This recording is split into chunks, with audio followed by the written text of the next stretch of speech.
বন্ধুরা, আপনারা ভেবে দেখেছেন কখনো কখনো অদ্ভুতভাবে আমাদের মাঝরাত্রে মিষ্টি খেতে ইচ্ছে করে বা কখনো নোনতা খাবার খেতে ইচ্ছে করে। মাঝরাত্রে হঠাৎ করে অনেকের আইসক্রিম খাবার ইচ্ছে করে।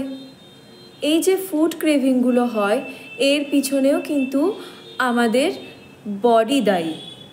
আমাদের শরীরে কিন্তু কিছু কিছু খামতি হওয়ার কারণে আমাদের শরীর কিন্তু এই জিনিসগুলো কিন্তু খেতে চায়।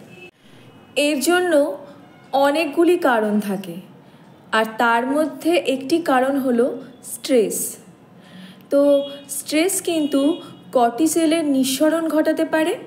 এটি হচ্ছে একটি হরমোন যা ডোপামিনের মাত্রা কমিয়ে দিতে পারে এবং আমাদের খাবারের প্রতি লোভ লালসা বাড়াতে পারে। স্ট্রেস ঘেরলিনের নিঃসরণও ঘটাতে পারে। এটা একটি হরমোন যা ক্ষুধা তৈরি করতে পারে। আরেকটি কারণ হচ্ছে আমাদের পর্যাপ্ত পরিমাণে ঘুম না হওয়া। ঘুমের অভাব লেপটিনকে দমন করতে পারে, যা কিনা একটি হরমোন যা চর্বি সঞ্চয় এবং ক্যালোরি পোড়ানো নিয়ন্ত্রণ করে থাকে।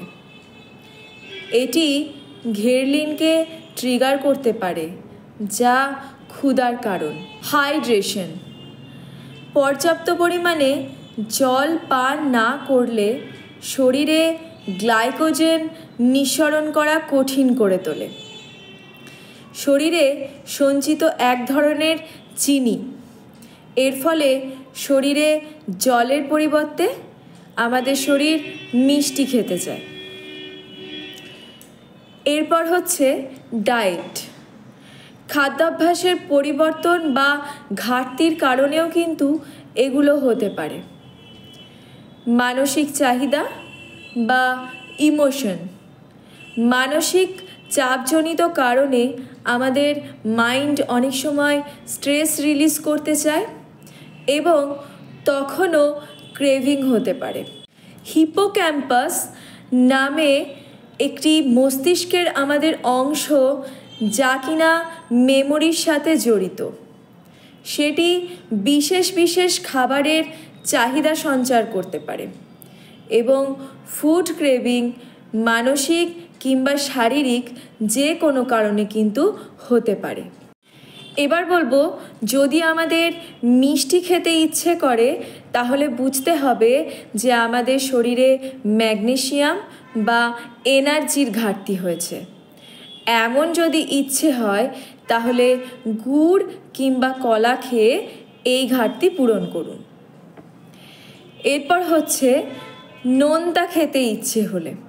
নোনতা খেতে যদি আমাদের ইচ্ছে হয় তাহলে বুঝতে হবে শরীরে সোডিয়ামের ঘাটতি হয়েছে। এর জন্য পোহা খেতে পারেন। এরপর বলবো, বরফ খেতে ইচ্ছে করলে। শুনতে অনেকটা অদ্ভুত লাগলেও মানুষের কিন্তু মাঝে মাঝে চাল কিংবা বরফ খেতেও ইচ্ছে করতে পারে। তো যদি বরফ খেতে ইচ্ছে করে তাহলে বুঝতে হবে আয়রনের ঘাটতি হয়েছে। তো এর জন্য আয়রন জাতীয় খাবার খেতে হবে। আপনারা বিট খেতে পারেন, পালং শাক খেতে পারেন এবং এগুলো দিয়ে এই ঘাটতি কিন্তু পূরণ করতে পারেন। এরপর বলবো, চকলেট খেতে ইচ্ছে করলে। যদি চকলেট খেতে ইচ্ছে করে তাহলে এটা বোঝায় ম্যাগনেসিয়ামের অভাব, তাই ড্রাই ফ্রুট খাওয়ার অভ্যেস করতে পারেন। স্পাইসি খাবার যদি খেতে ইচ্ছে করে তাহলে বুঝতে হবে জিঙ্কের অভাব। এর জন্য ছোলা বা রাজমা খেতে পারেন। কাঁচা চাল যদি খেতে ইচ্ছে করে তাহলে এটা বোঝায় আয়রনের অভাব, আর এর জন্য মোচা, এঁচোড় এই সমস্ত খাবার কিন্তু খেতে পারেন। অনেকের বারবার ভাত খেতে ইচ্ছে করতে পারে, অর্থাৎ এর অর্থ হচ্ছে এনার্জির অভাব। এর জন্য সাবুদানা বেস্ট অপশন। বাচ্চারা বা বড়রা অনেক সময় আইসক্রিম খেতে চায়। মাঝরাত্রে হঠাৎ করে কেক কিংবা আইসক্রিম খাওয়ার ইচ্ছে জানায়। তো এটা বোঝায় ক্যালসিয়ামের অভাব। এর জন্য দই, পনির এগুলো দিয়ে কিন্তু আপনারা এই ঘাটতি পূরণ করতে পারেন। টক জাতীয় খাবারের ক্রেভিং যদি বেশি হয় তাহলে লেবু জল বা আমলা খাওয়া শুরু করুন, কারণ এটি ভিটামিন সি এর অভাবজনিত কারণে হয়। তো বন্ধুরা, কেমন লাগলো আজকের আমার এই ভিডিও? অবশ্যই কমেন্ট করে জানাবেন। আর যদি ভালো লেগে থাকে তাহলে আমার চ্যানেলটিকে সাবস্ক্রাইব করবেন।